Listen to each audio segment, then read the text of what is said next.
What's going on, everyone, and welcome to the Z channel. This is the Z Man here.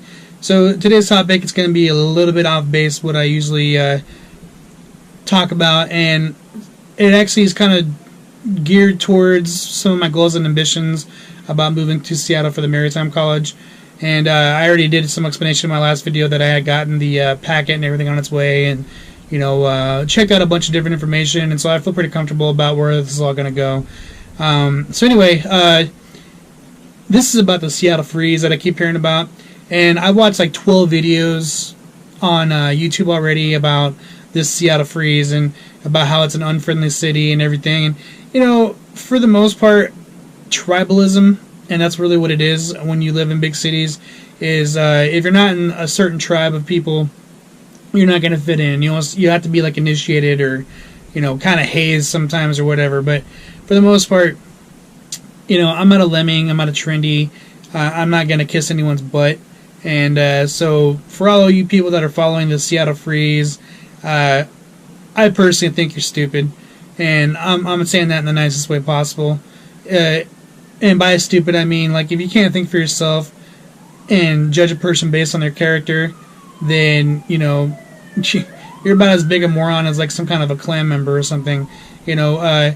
People come from all walks of life, and someone like me that's lived all over the country, you understand that the melting pots are, it's a very positive thing because you can learn so much from other people.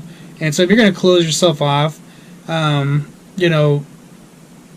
hold on. It's one thing to close yourself off to people if you know that they're a bad influence or they're about something bad, but if you've gotten to know someone and you can tell that they're not into bad things or doing things illegal, or if you have the same interests and likes, there's no reason to not include people or be friends with people. Friendships only go as far as both people are combined in the situation. And through the years, I've gone through a lot of friends.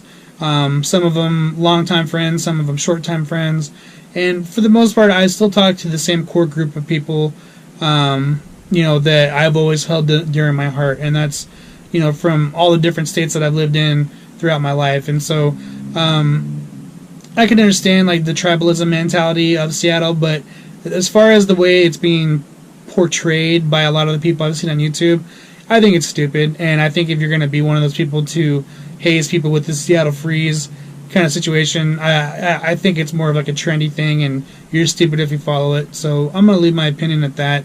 And in my case, my opinion matters because I'm me, and that's just the way I look at things. I don't care if you like it or not.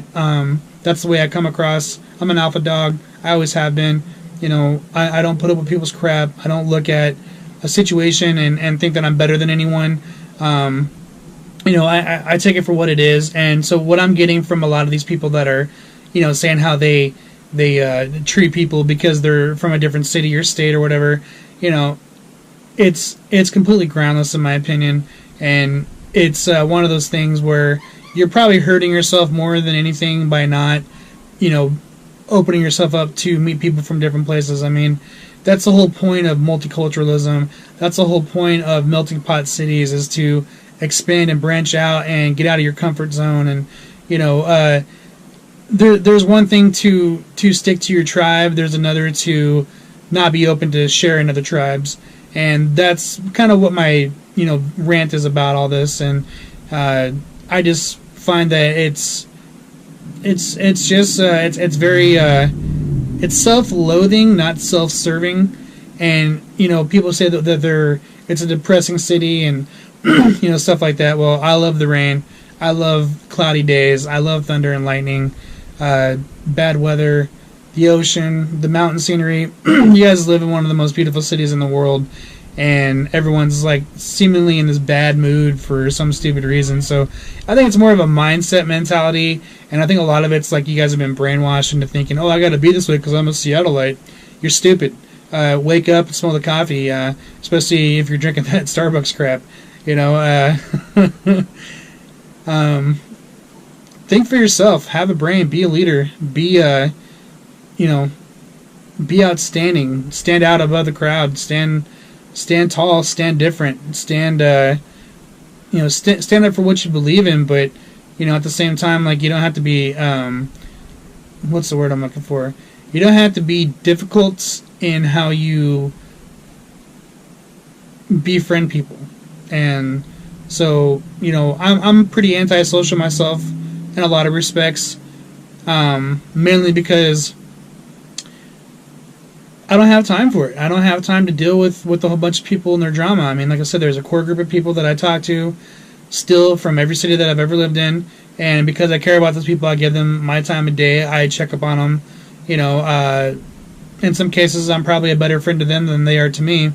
But at the end of the day, it's relationships are all about what you put into it, and it doesn't matter if you're a friend or in a marriage or whatever situation you're in. If it's with your kids or whatever, or your parents. You decide your own level of involvement, and so if you're going to be that type of person to have this guard up, or actually I'm going to call it a fake guard. The Seattle Freeze, in my opinion, is a fake guard to be trendy and to be a hazer in the same way that you've been hazed by other people. I heard one guy on a rant talk about how he had made plans with someone, and he got stood up several times, and he's like, why am I being treated this way? And then he's like, oh, and then they tell me about the Seattle Freeze and blah blah blah, and it's like, maybe they just didn't like you. And then I saw another video, and it's like, the Seattle Freeze is real, Seattle Freeze is real, blah blah blah. And so I'm like, okay, most big cities are keep to yourself mentalities anyway. I mean, when I lived in Southern California, I didn't know any of my neighbors. I knew like 3 out of maybe the couple of thousand that lived in the same apartment complexes, and I lived all over Southern California. So some people I was friends with, and some people, I gave them a dirty look, they gave me a dirty look, and that's just how it is in these big cities. Like, everyone keeps their guard up, and for good reason. But if you're in this trendy phase, then I just think you're stupid. So, my opinion, you can take it for what it is, and in my opinion matters. So that's where I stand with everything. Z-Man at the Z channel. Just wanted to give a quick rant about that Seattle Freeze BS that I heard about. I will be coming up there to live, and when I do get up there, you can either be a friend or you can get out of my way, because anyone in my way is going to lose, and that's just the end of that situation there. I don't back down from anyone. I'm not afraid of anyone. And if you're going to, be an obstacle, you're going to get removed, and you're going to be dealt with accordingly, and I guarantee that's how I am. That's how I've always been, no matter what city I've ever lived in. And while I'll always have respect and empathy and sympathy for anyone and everyone, the minute that you start messing with my life or anything that's involving with me, then you're going to get the business, and that's just the way it's going to be. So, Seattle Freeze, get ready for the Z, because I make a presence wherever I go. That's just how I am. That's how I've always been. So, see you when I see you, Seattle.